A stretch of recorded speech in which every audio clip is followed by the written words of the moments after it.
Okay, welcome everybody, and we have I'm going to say the one and only Gene Zannetti.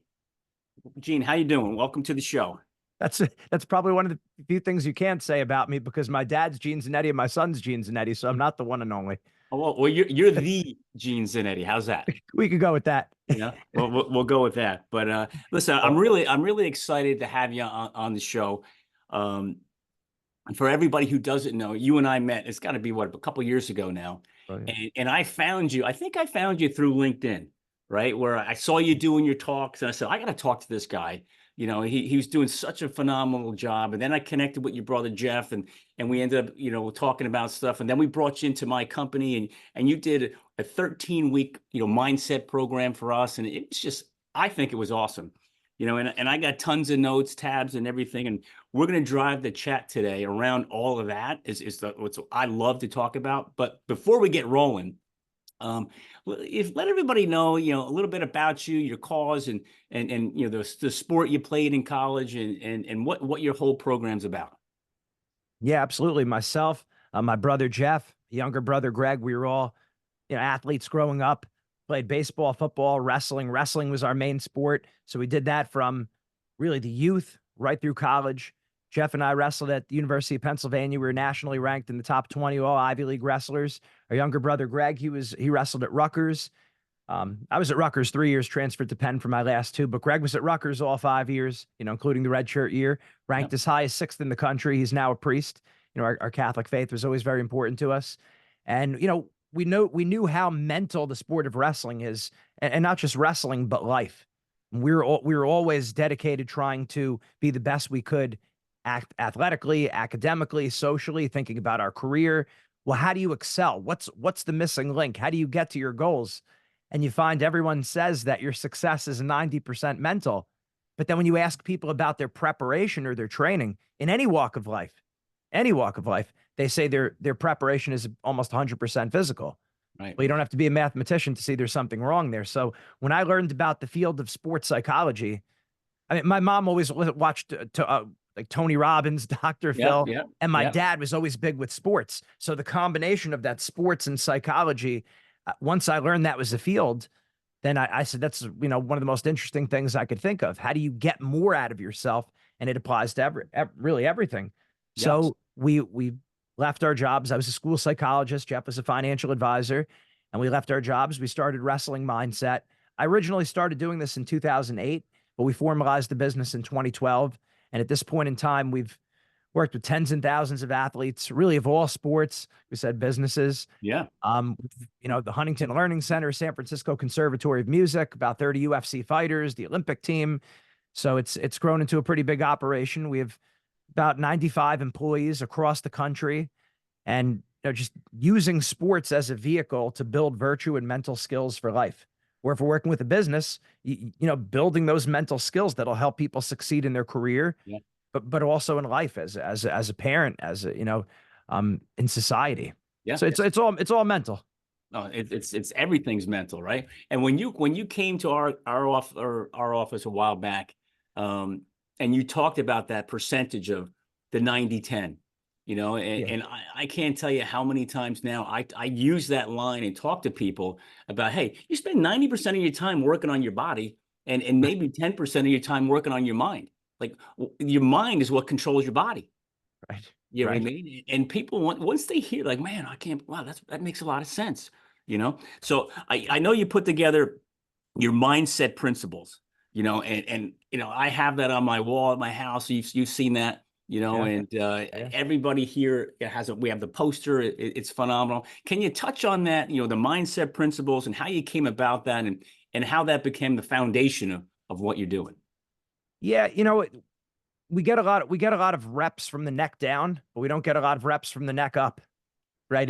Yeah. And whether we're training our bodies to be in better shape, or we're playing a sport, or just any craft that we have, we do a lot of things physically, but we don't do a lot of things mentally in terms of, confidence, relaxing under pressure, mental toughness, these things. We need to get mental reps. And one of the things that we know are important is affirmations, like the things you say out loud. And it's not in some kind of like weird new age way. Oh, the universe understands. It's nothing like that. It's just simply when you say it over and over again, you get comfortable, you believe it, you start to, you're consciously programming your unconscious mind.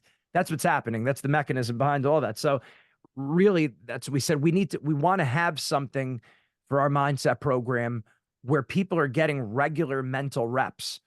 Well, we thought these mental reps, they need to be something that's going to be helpful for their mindset. Like, what are the most important things? So that's what we threw in with these 4 mindset principles. And there's nothing, um, there, people could come up with their own. We've worked with teams and athletes where they've included other mindset principles. That's fine. I'm all for it. That's great. Build, make it your own. But these 4 particular mindset principles, as we call them, I thought are particularly important.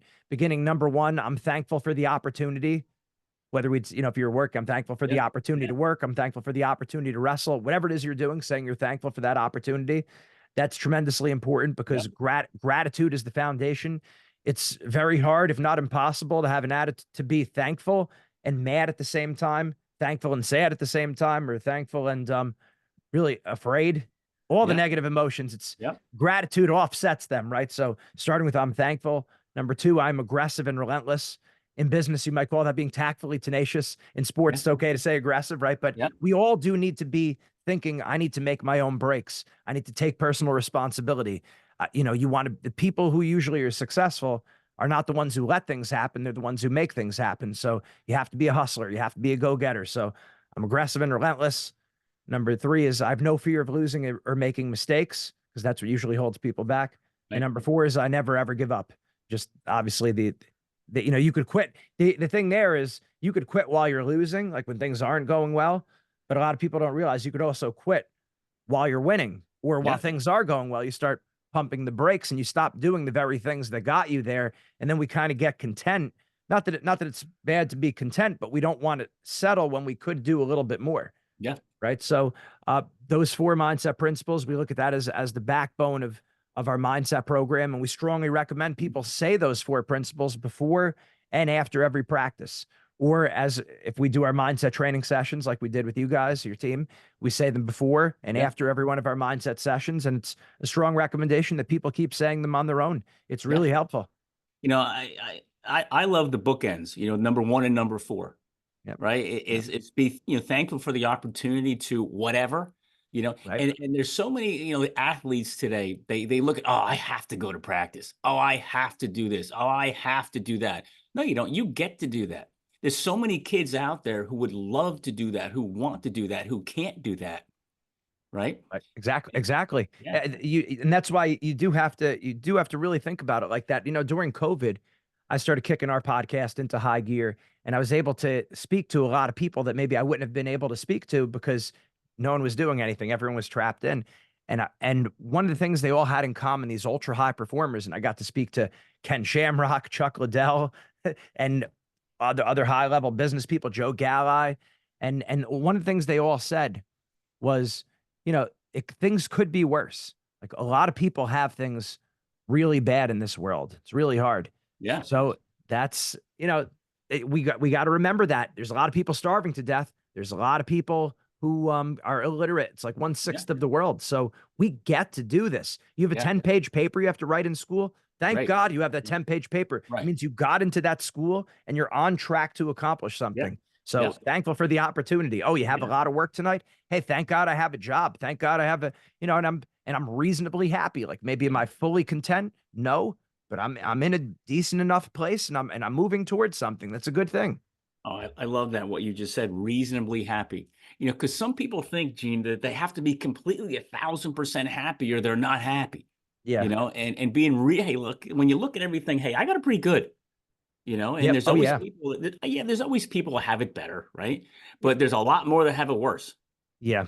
You you got know? got to be got to be reasonable. And I mean Yeah. that's what separates us from the animals, really. The fact that humans Yeah. can use our reason and we don't look at it like that. A lot of times we're thinking so much about do what feels good, Yeah. follow our emotions. Look, I'm a school psychologist, so certified school psychologist. I'm not going to say your emotions and feelings are bad, but Yeah. they're more of like an alarm to alert Yeah. you to what's going on. They're really saying, hey, pay attention. And sometimes that system is a little bit, you know, poorly calibrated because of either poor life experiences or some of our natural Yeah. tendencies that you have to look at it. Our ability to say no to our feelings sometimes, our ability to delay gratification, to say, yes, I feel a certain way, but I choose to do something other than how I feel. That's what separates us from animals, our ability to reason. So everything we're looking at should be reasonable. Yeah. Otherwise, we're not acting in accord with our nature. And you Yeah. know, now I go back to Aristotle, 300 BC. You know, I talk about this a lot. That he's speaks a lot about that reasonability, and you know, virtue lies in the golden mean, which means we could sin by defect, not having enough of it, or we could sin by excess, having too much of it. So it's like that Goldilocks theory. The porridge is not too hot, not too cold, just right. Yeah. And then you got never give up. I've heard this, and I think we probably heard it from you. Is the only time you really fail is when you quit. Yep. And you don't fail if you keep moving forward. And in wrestling, isn't the whole you're always moving forward, Yep. Oh yeah. never move backwards, and never giving up mentality. Right. It's funny. Look, I have this thing here on my desk. Never give up. Never give up. Never, Right. never, never give up. Is that Winston Churchill, right? Yeah. Yeah. And this was a card from my daughter. I don't know what year this was. Let's see if there's a date on it. 2015. Because I'm always telling my kids, never give up, never quit, never give up, no matter how hard it gets. Right. And so that is a huge thing. So can you talk about that a little bit? I know I want to go deep here because especially in the wrestling world, it's so, oh my God, it's so tough. They're losing weight. They're in the steam room. They're dieting. They got to go to class. They got to have a life, and that constant feel of hunger is going in their brain all the time. How do they handle that and never give up? I think looking at the light at the end of the tunnel, what are you actually trying to accomplish? Um, at very least at the micro level, like they're reaching their goals, right? And one of the things with wrestlers, they're very good at honing in on this is what I'm trying to accomplish, and these are the things that I'm going to do. And it's not just wrestlers, of course. There's dedicated people in any field, Right. right? I once had a golfer who said, "Yeah, I don't have a wrestling mindset."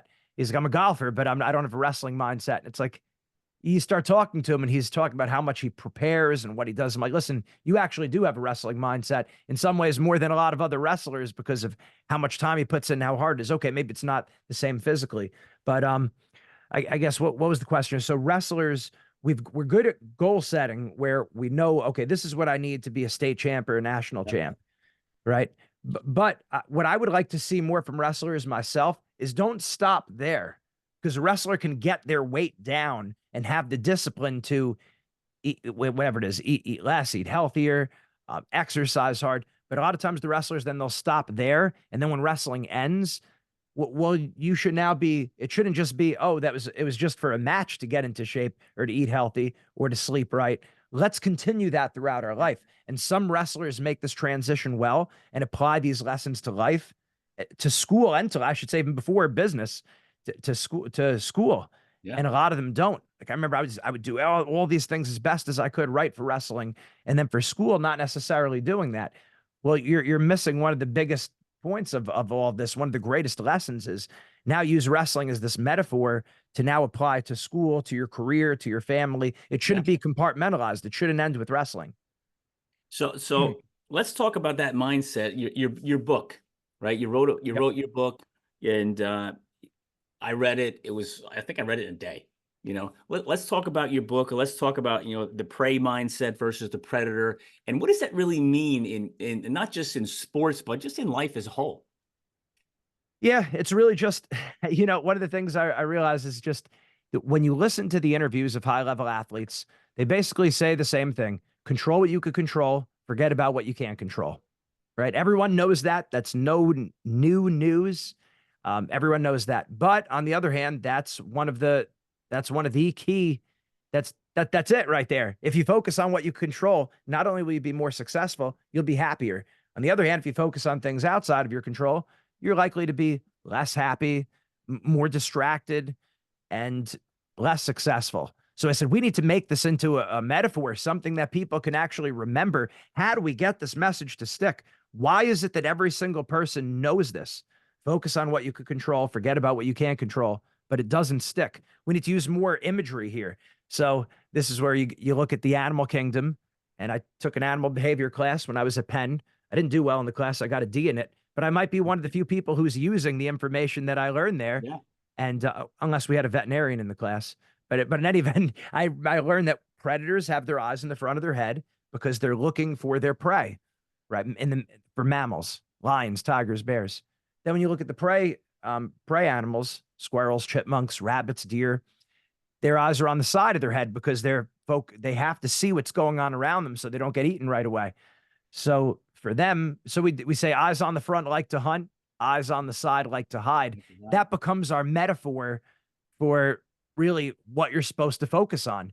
People can relate more when you say, I want to have a predator mindset. And when we say that, that's never to be taken literal. That's a symbol. That's analogous language. That's an analogy. It's not, the word predator these days. But when you think about, especially with wrestlers, you're trying to be successful, you got to be a predator. You want to be the bear, the shark, right? And people could understand that too, I think, in business and life. You don't want to be the prey. You want to be the predator. All it means is focus on what you could control.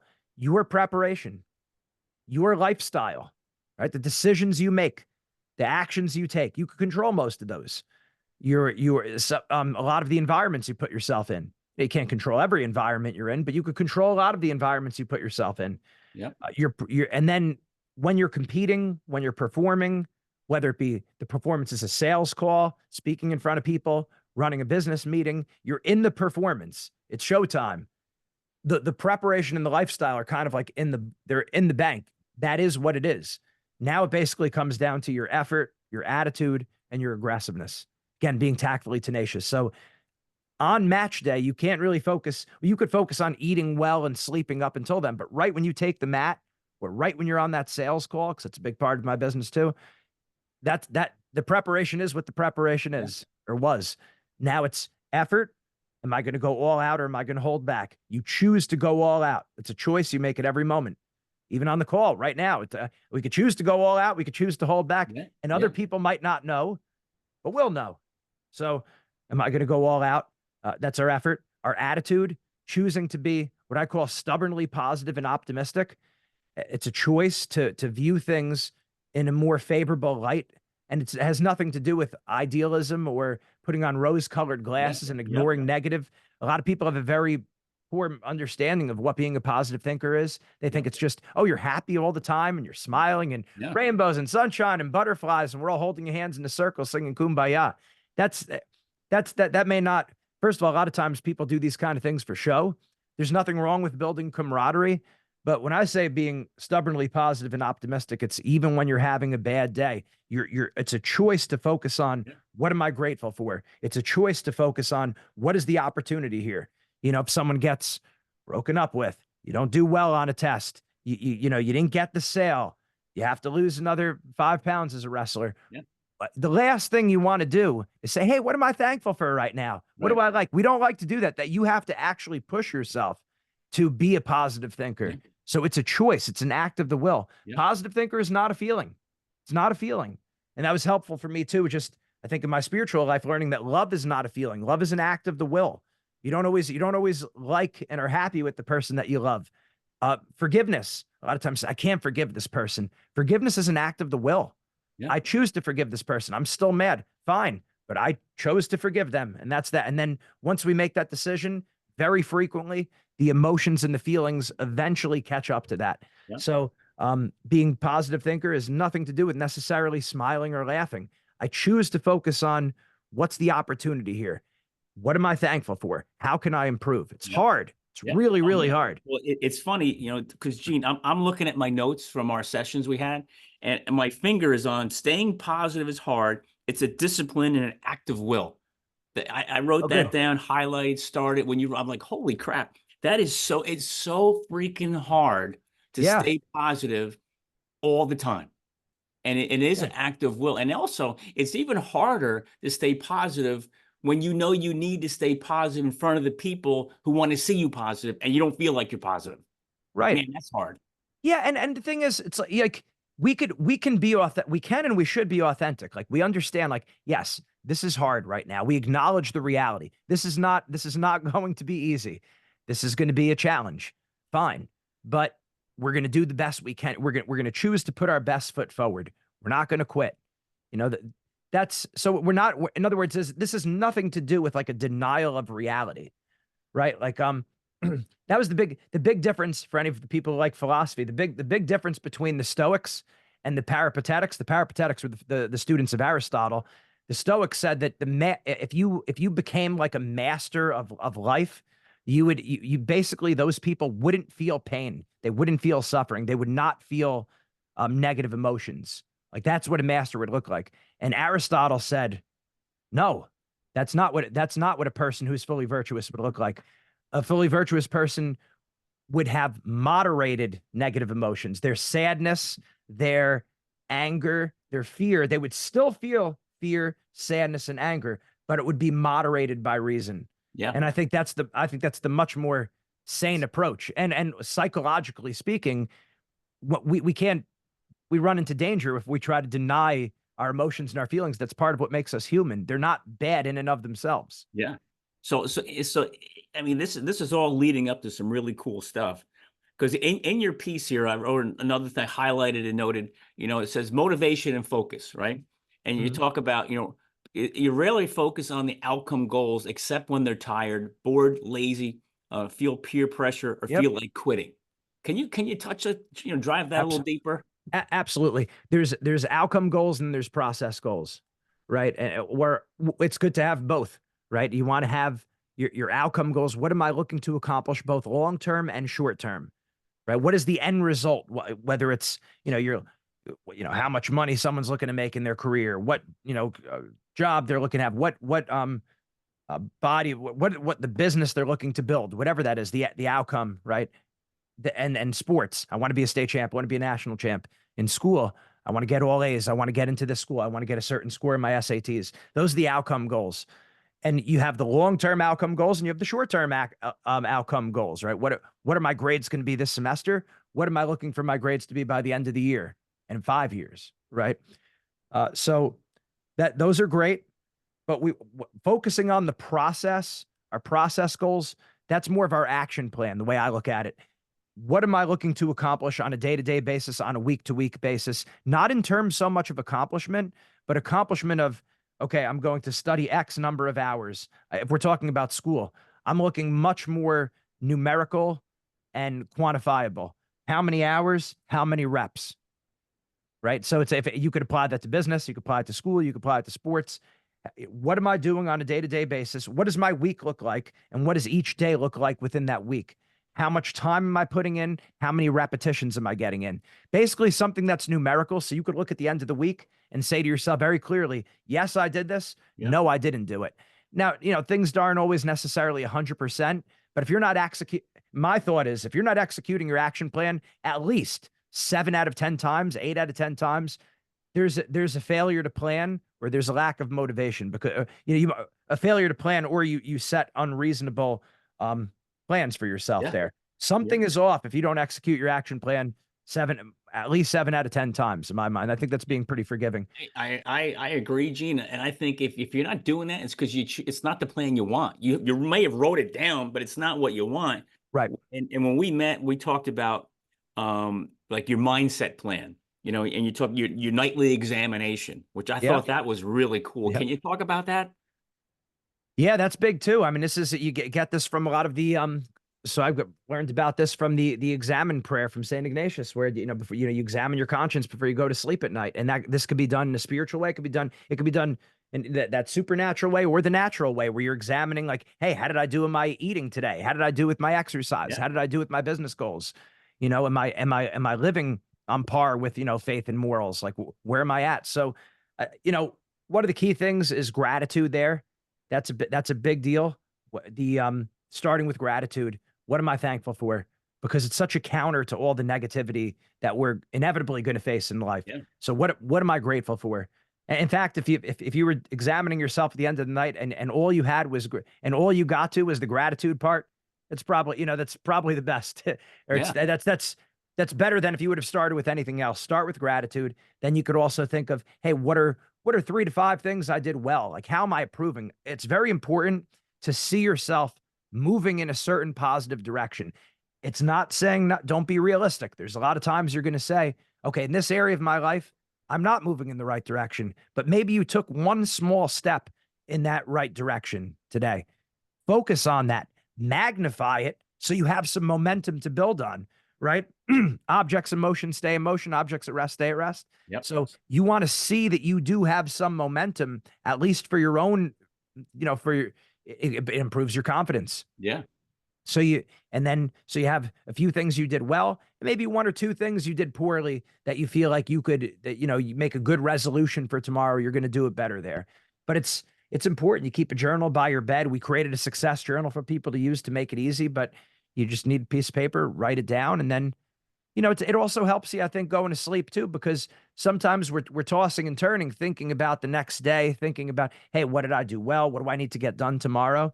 You keep that journal by your bed. For a lot of people, that's been very helpful. Hey, Yeah. okay, I've gone through a conscious thought process, and I know ahead of time that this is the good thing to do before I go to sleep. And after I evaluated the day, I could go to bed because mission accomplished. Yeah. There's a sense of I did what I needed to do. Now I could go to bed, as opposed to when we're just sitting alone with our thoughts, there's no beginning or end in sight. Right. So that could go Yeah. on. Talk about this conversation go on for 4 hours. That could go on the whole night. Yeah. Yeah. Right.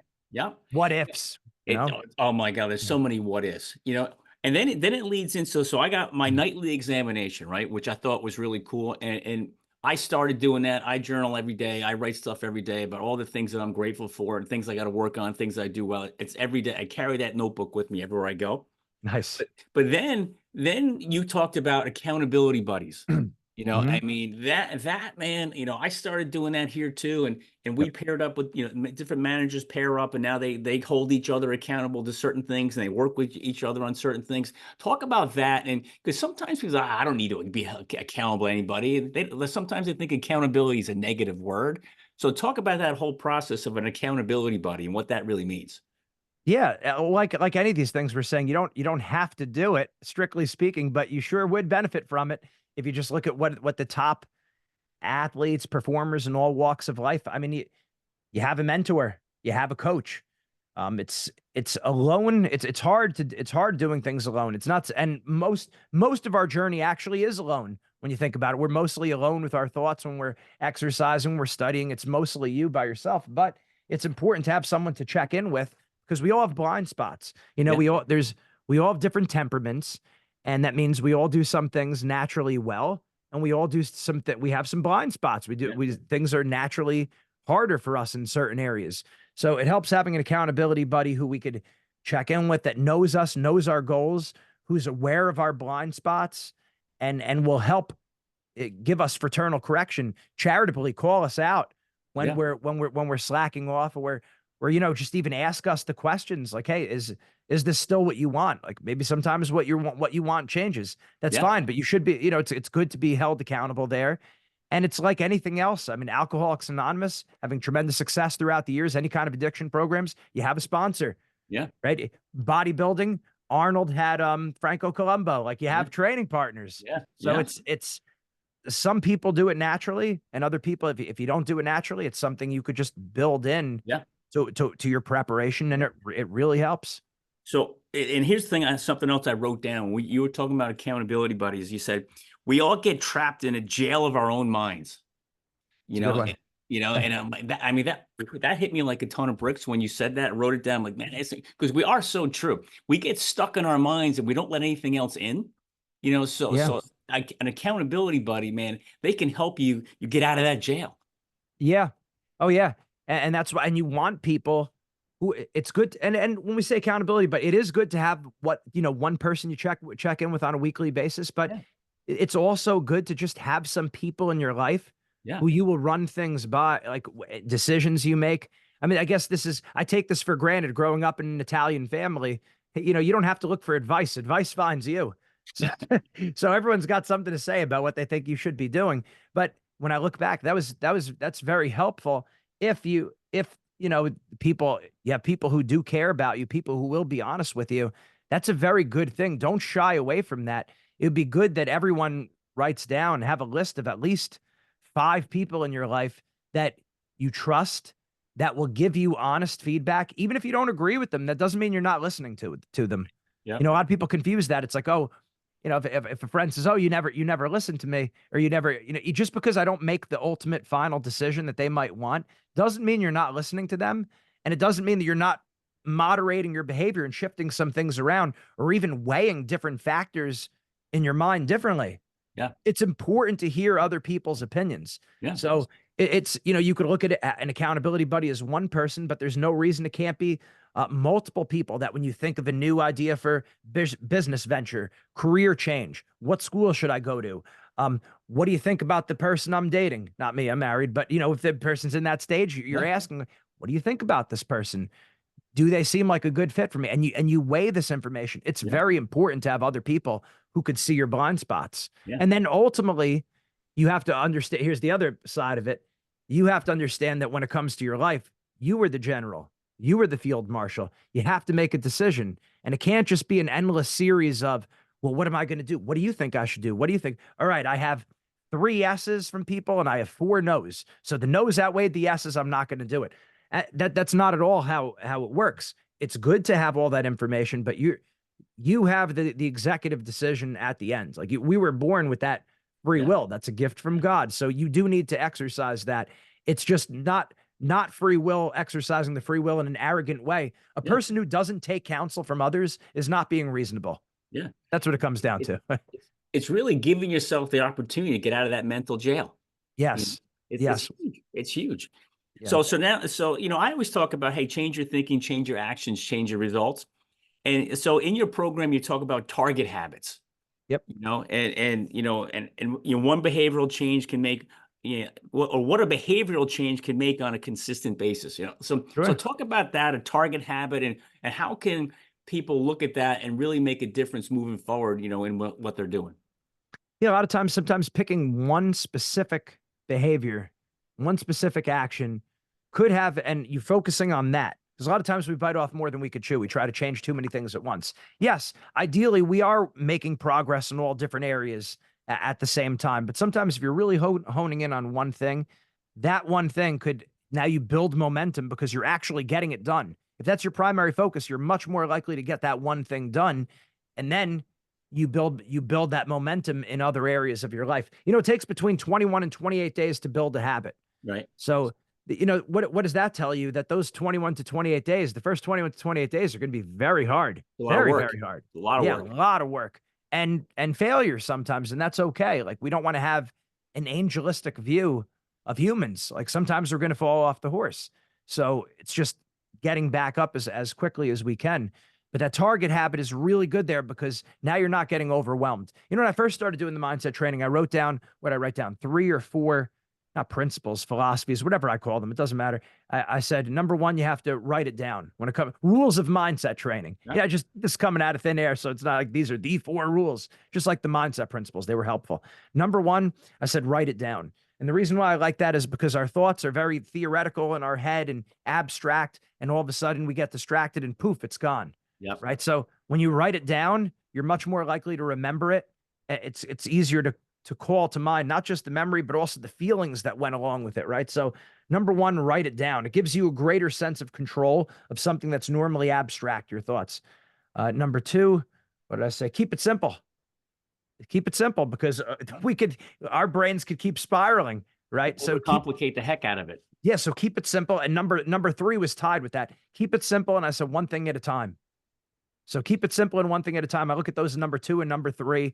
It doesn't have to be any kind of perfect order, Yeah. but you know, you don't want to overcomplicate things. Keep it simple. And number 4 was when in doubt, don't think, act. Yeah. And that goes back to being trapped in the jail of our mind, analysis to paralysis. I'd say, you know, 9 out of 10 times, as long as we're not talking about doing something stupid or crazy, 9 out of 10 times action beats inaction. Even if you make a mistake, even if you know, went a little bit too far, overstepped your bounds. Okay, you learn from that. You learn from, okay, I pushed it a little bit too far there. Don't be as, you know, certain situations you can't be as aggressive, Yeah. right? That could hurt you.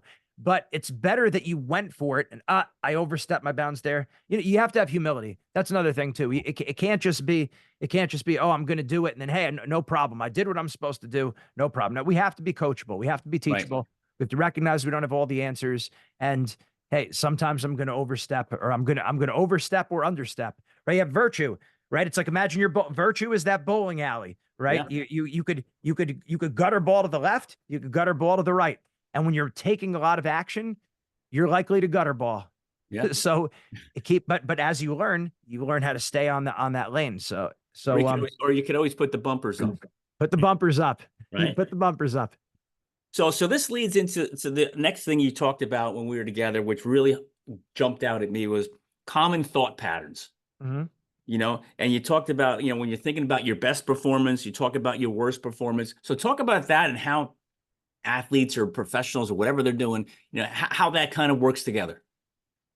Yeah. So everyone wants to have a consistent performance, right? That's the key. It's like, especially as you get going in a sport or career, we start to have good days, we start to have bad days, right? We're not talking about someone who's just beginning a career, just beginning a sport, right? As you get moving, you know that sometimes you perform well, other times you don't perform as well. Could be a sales call, a speech, you name it, right? An argument with a spouse, right? Mm. Sometimes I It handle it happens. well, It sometimes I happens. don't. Sometimes I don't handle it well. I try to bring up as many scenarios as I can so people could really see how all-encompassing this really is, right? So, okay, we have to get a grasp, but when I'm doing well, what am I telling myself? When I'm doing poorly, relatively poorly, what am I telling myself? I need to get some control of my thought process. And now we're back to rule number one, write it down. So writing down your three best performances and whatever it is that you're doing. What was I telling myself before and during that performance? Doesn't matter so much after, because I'm trying to identify what led to the performance. So what was I thinking before and during that performance, whatever it might be? And this is something where you have to dig down deep a little bit and you have to say, what exactly was I telling myself? Why was I telling myself that? On a scale of 1 to 10, what was my emotional level like? Like, was I Yeah. really up? Was I really down? You're trying to isolate variables here. So it's going to take some work. And a lot of people are good pushing through a workout, like push through a run, push through sprints. You have to push yourself when you're thinking, what exactly is it? What exactly was I telling myself? Why? Oh, I was confident. Why were you confident? Well, I believed I could get the sale. Why did you believe you could get the sale? What exact thought? So push yourself. And then Yeah. you have those three best performances. And then after, the real gold is you try to look at those three performances. What do they have in common? What are the underlying themes? Are there any patterns? Are there threads that run through those three performances? And then you write out, either you circle them or highlight them or write them down on a different piece of paper. Okay, this is what I'm telling myself when I'm at my best. Right. Now you do the same exact thing when you were at your worst. And this is a little bit harder because now you have to really be honest with yourself. But I tell people, the more honest you are with yourself when you do this, the more fruitful this exercise Yeah. is going to be. Every little piece of information that you uncover here is a gold nugget. So Yes. really dig down. What were you telling yourself in your three worst performances, and then find the underlying patterns, threads, and themes. And I always say I like to do this on two different sheets of paper because I want to compare those two side by side after. We Yeah. tell everyone things are 90% mental, but I could say it until I'm blue in the face. When you hold those two pieces of paper side by side and It's eye opening. It's you eye could see opening. it because now you prove to yourself, rather than someone telling you from the outside, Yeah. you just proved to yourself how Yeah. mental this really is. Because inevitably what we see is people look at those two sheets of paper and they say, wow, this is like two totally different people. Yeah. It's not two different people. It's same person, two totally different mindsets. So now here's the secret of performance success. Going back to what we were originally speaking about, consistency. Do more of what works, do less of what doesn't work. Yeah. Pretty But you have simple, to right? identify, but you have to identify Right. what that is first. Right. And then and then I'll take one more step further. When you have performances in the future, sometimes just because you do the exercise doesn't mean you're not going to have bad performances. Yeah. Doesn't mean you're not going to have great performances. Okay. Add it to that sheet. These mindset exercises are meant to be a work in progress, the beginning Yeah. of an ongoing mindset exercise. So I perform really well. Don't just pat yourself on the back, right? Add it to that sheet. Okay, I was telling myself this. Yeah, this lines up with what I was saying before. Oh, this one's a little bit different. Maybe this one's changing for a little bit for me. Yeah. Okay, now you're aware. You perform poorly. Don't just beat yourself up. Yeah. Right, add it to the sheet. What was I telling myself here? You might uncover another layer, Yeah. or things might change a little bit for you over time. Yeah. But I'll conclude this this one. But usually, what we see is when you're at your best, you're telling yourself predator thoughts. And when you're Right. performing at your worst, it's usually prey Right. thoughts. You're focused on things outside of your control. Yeah. I didn't really go into that. The prey mindset is more, I compare myself to other people. I'm thinking too much about the past or the future. Um, I'm I'm worrying too much about other people's opinions of me, whether Mm, it be I don't want to look bad in front of other people, or right. I want to look good in front of other people. Those all tend to be outside of our control. Right. And when we do that, not only are we more likely to choke in a big performance, Yeah. we're also more likely to be not as happy. And that's one of the things you see when you look at the lowest of the low. And I don't take that lightly at all, but depression, substance abuse, Yeah. suicide, usually you have these ongoing pervasive prey mindsets that are there. But I Yeah. would say that anytime we have an unreasonable amount of fear, sadness, or anger, I would basically guarantee that there is a lurking prey mindset under there. That if you keep digging deep enough, you'll find a prey mindset there. You're focusing on something outside of your control, which is unreasonable. So once Yeah. you get good at catching that, and that's why these aren't just exercises to do once. You want to be thinking about this on an ongoing basis. Like my family is well aware of the predator prey mindset. My team is aware of the predator prey because we correct one another Talk about it. fraternally. It's like, hey, is this Yeah. wait, this is prey mindset. We shouldn't be focusing on what the neighbors are doing or what our competition. Yeah, it's good to be aware of what our competition in business is doing, but we're focusing too much on that now. Now that's Yeah. outside of our control. Yeah. We're venturing into prey territory now. So let's pull it back. Yeah. So here's a quote I wrote down. I don't know if it's a quote from you or you got it from somewhere else, but I highlighted this like 12 times, right? It says, if you're not pushing and motivated to perform, you'll never get to an elite performance. You If know, you're not if you're not pushing, yeah, if you're not pushing and motivated to perform, you'll never reach elite performance. I mean, so many people, they just give up. They don't push that hard. They just Mhm. think it's enough, and it's like, okay, okay, tomorrow, tomorrow. And sometimes tomorrow never comes, Right? you know? You got to throttle down. I mean, one thing you see across the board, people who are successful, they're hard workers. And you know what? I often bring up success. I say stop looking at average people because most people, if you follow the crowd, most people end up average. And when I'm speaking to people, I'm looking for people who really want to be like the one percenters. And I think we were all created to be one percenters in something. It might be a hyper specific area, but again, with this is where my faith really feeds my mindset that we were all created in God's image and to reflect his glory in a very, even if it's only in a very specific way, you got to find out what that is and then do that. Yeah. Well, you look at it, we're happy when we're happiest, we tend to be engaged working. We're not usually at our happiest when we're just sitting back. Now, is it nice sometimes to just sit back and relax? Of course it is. We're not denying that. But usually we're at our happiest and most fulfilled when we are doing something, when Yeah. we're optimally challenged, what they call that flow state. Right. So what you see is the secrets of the successful people often are the secrets of the happy people if you're looking at the right thing. And that's being engaged and working hard. When you put yourself into it, you're making the gift of yourself, right? You're giving yourself. And we hear this is like a common axiom, right? It's better to give than to receive. We know that, but then a lot of times we forget that and we think, oh, I just want to get instead of give. And that give is also hard work, pushing ourselves Yeah. when we're tired. But I think at the end of the day, after we pushed ourselves, we have we could delight properly in that. We could take a reasonable amount of pride in that, hey, I worked hard. I did what I needed to do or what I set out to do. And was I perfect? No. But I went for it and I pushed myself. So you do have to push yourself. And Yeah. that's something in society now. A lot of times it's more entitled. I want to get things, and it's no.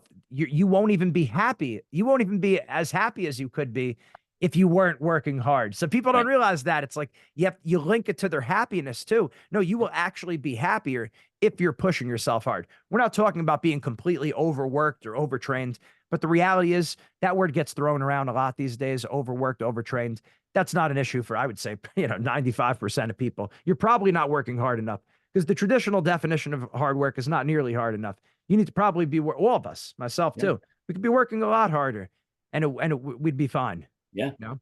Yeah, to that point, here's another thing. I got so many things I wrote down that you said when we were together, which is great. But you said, it says give your best and lose, be proud of it. Don't give your best and lose, but learn from it.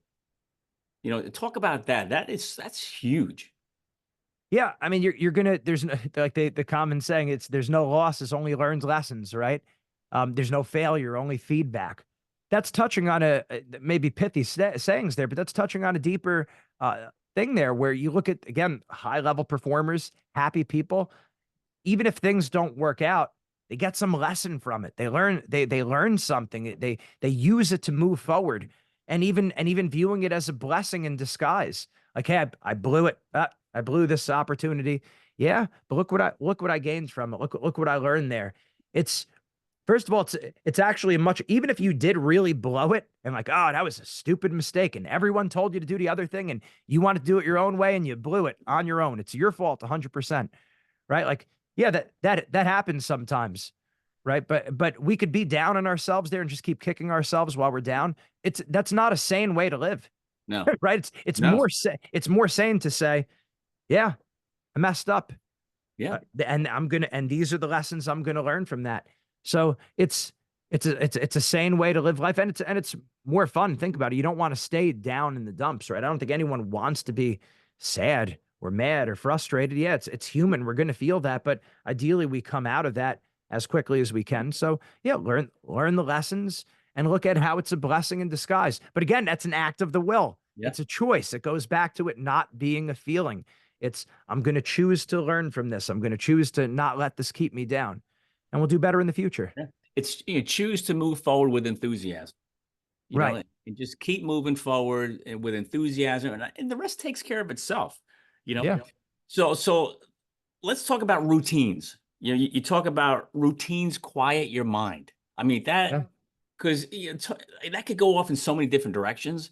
But you have a whole program here on that. Can you touch on what you meant by that? And you said, the more they practice your routine, the more comfortable you'll feel. So talk about how routines really quiet people's minds. Yeah. But it puts us at ease. It gives us a sense of predictability and comfort.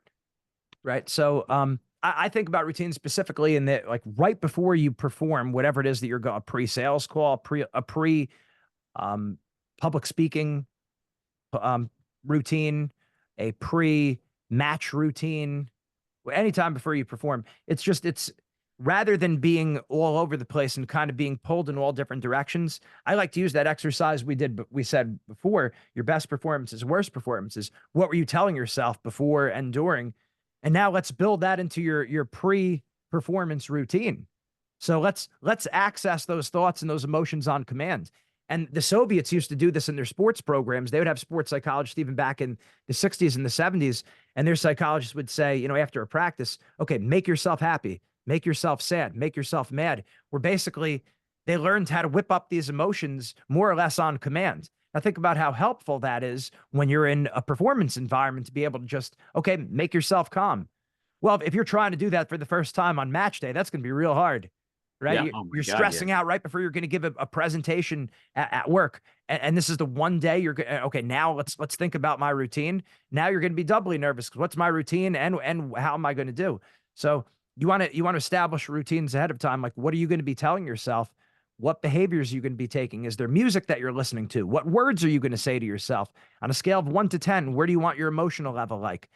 And use what has worked in the past for you, and stay away from the things that have hurt you in the past to the best of your ability, right? Yeah. And those routines quiet your mind. So I recommend you practice your pre-performance routine on a weekly basis, just because then you start to feel very comfortable. I did this with wrestling, and this really helped me. I started going through my pre-match routine in my basement as a kid, when I was in college, when I learned about sports psychology. So it was towards the end of my career, but it really helped me be less nervous because I was able to start whipping up the emotions and the thoughts on command. And when I would do that in my basement, I'm like, okay, you don't feel nervous when you're in your basement, when you're at home or in my bedroom, whatever.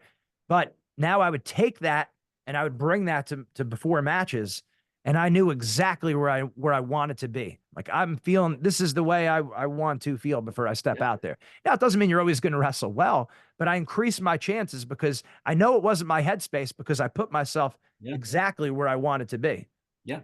you know? It So becomes a belief.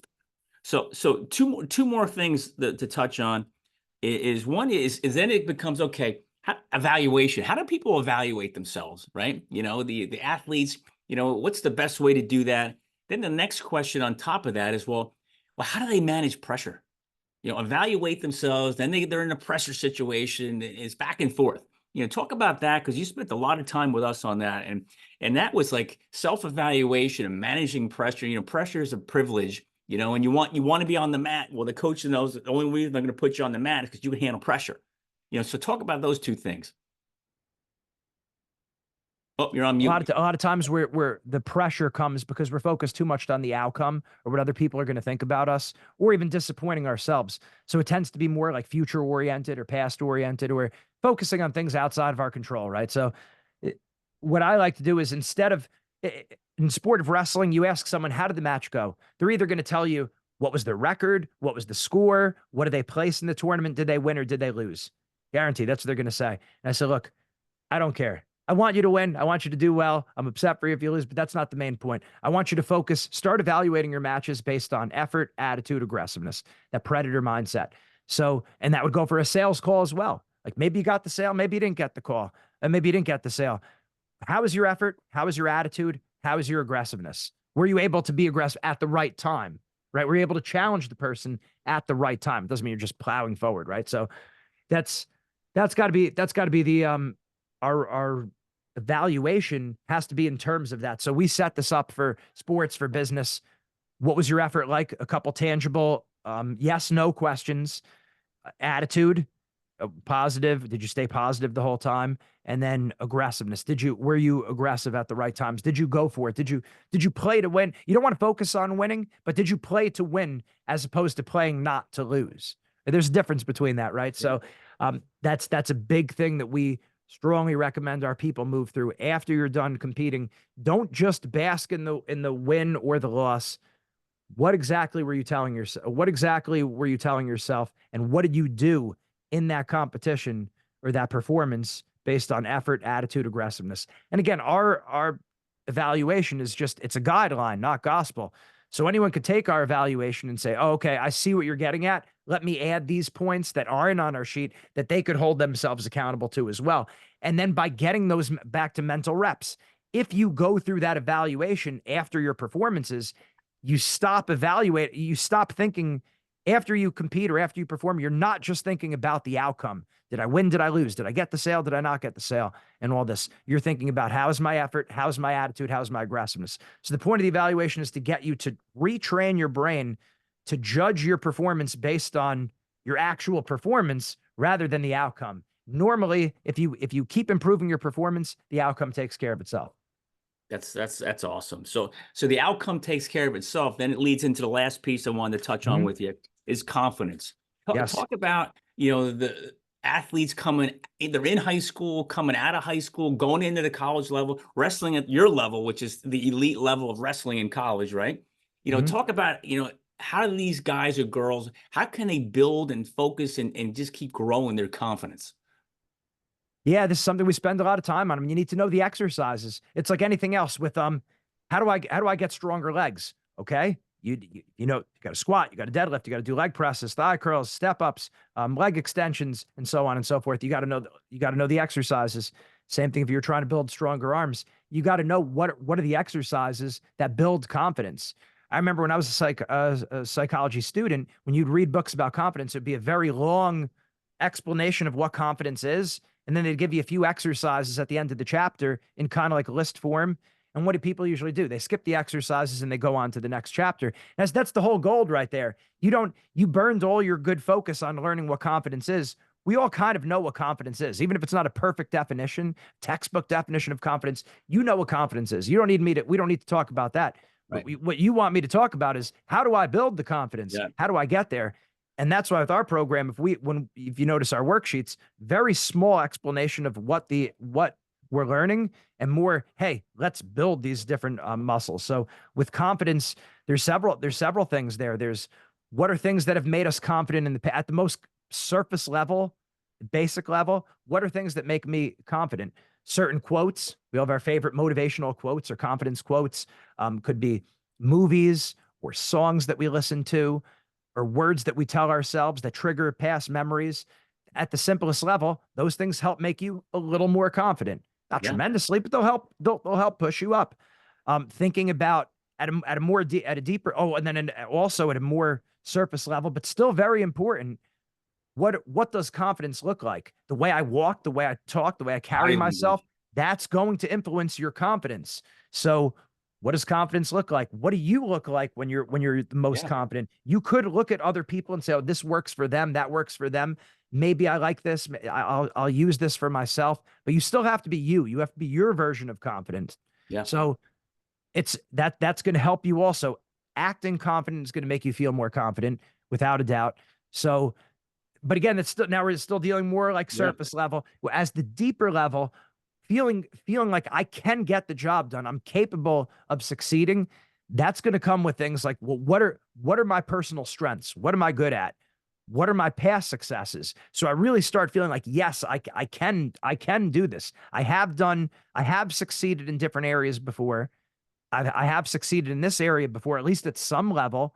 I can do it again. So that, Yes. you know what I mean? We're digging deeper there. Also, at a deep level too, looking at other people who've succeeded and saying, hey, I'm I'm like this, me and this person are similar. We have a similar personality. We're from the same streets. They did it. I could do it too. You see, like you're starting to feel it even Yep. more. So it's funny because I never really explained it like this, like going deeper into the Yeah. different That's levels, right. but it's true. Now you're looking at, okay, these people succeeded. I'm similar to them. I could do it too. These are my past successes. These are my personal strengths. Therefore, I could do it. And then I think at the deepest level, ultimately, that's faith, right? Yeah. We're looking at it for me. When I'm looking at it, I'm saying, look, my identity is solid. I'm a child of God. No matter what, no one could change that. So at that level, now I'm really rooted. So it's like I have this the pyramid. It's like spirit, mind, and body kind of working all the way up as you go to those deeper Yeah. levels. Like at the body level, you have a couple surface things you could do, the mind and the spirit, and you want to have all of them. Why Yeah. not? Why are we going to leave any one of our tools? Why are we going to leave any of our weapons home when we're going off into war, right? You can't. You can't. So, Gene, I mean, I could sit here for 10 hours talking to you, and your program has 13 different sections, for lack of Yep. better words. That again, we could go on and I went through all my notes and I'm like, man, I got to touch on all these cool things. And we just scratched the surface on the stuff and the impact that you make on athletes. It's just incredible what you and your brother do. But from where you're sitting, is there anything else that I haven't asked you yet that you think that the audience should hear about you, your brother, your program, or how you can help and impact people? Anything you think we should throw in there? Yeah, just being the total package, spirit, mind, and body. A lot of times people neglect the spirit because just like the mind, if you think people neglect the mind, people really neglect the spirit because a lot of times that's something that's like taboo to talk about. So I think the questions about ultimate reality, you're getting into like faith, spirituality, religion. What is it all about? What's the purpose of life? Who am I? Who actually am I at the deepest level? I think that's paramount. I think that's why you see a lot of people when they succeed, they're thanking God because they really, I don't think it's just a show. I think that's like under Their that's belief. that's the foundation that everything else emanates from, which is what kind of we hit on before there. So really thinking about things at the deepest level, what is it all about? Because that becomes the ultimate driver for everything that you do, right? So that's Yeah, I would say that's key. Don't just talk about it, be about it. The total package, spirit, mind, and body, and don't neglect any of them. I love Don't that. neglect any of them. Don't talk about it, be about it. That's Yeah. awesome. So how can anybody reach out to you? How can they contact you? Who are your programs for? Tell everybody what it's all about.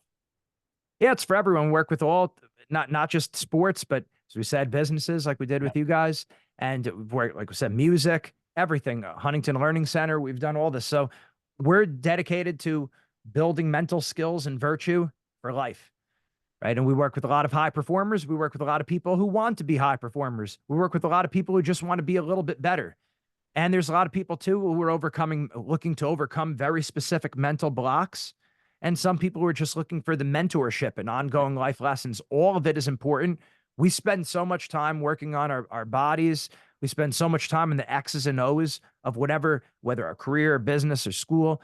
And a lot of times the thing that's really holding us back is our mindset, the Yeah. confidence, the mental toughness, the motivation. And it fluctuates. It's not like confidence and motivation are stable constructs. It's like confidence and mental toughness can go up and down. Motivation could go up and down. Yeah. So it's not, you don't want to look at it all or nothing like, hey, I have it or I don't have it, because it could always start backsliding. And even if you do have a lot of confidence, great.